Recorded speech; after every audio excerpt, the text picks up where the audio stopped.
In this tutorial, I'll show you how to upload a video from CapCut to YouTube on your computer.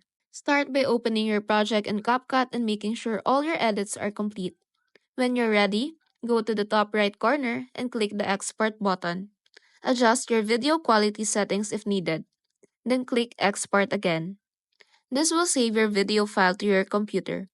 After your video have been fully exported, you can click the YouTube button and this will redirect you to your YouTube account in your browser. Once you got redirected, a new upload window will appear. Click on Select Files and locate the video file you exported from CapCut. Select it and click Open to start the upload.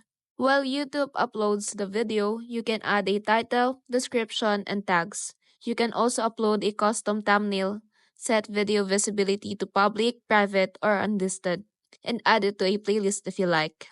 After filling out the details, go to the bottom of the upload page and click Next through each section, video elements, checks, and visibility. Once you're satisfied with everything, hit Publish to make the video live on your YouTube channel. And that's it. You've successfully uploaded your video from CapCut to YouTube.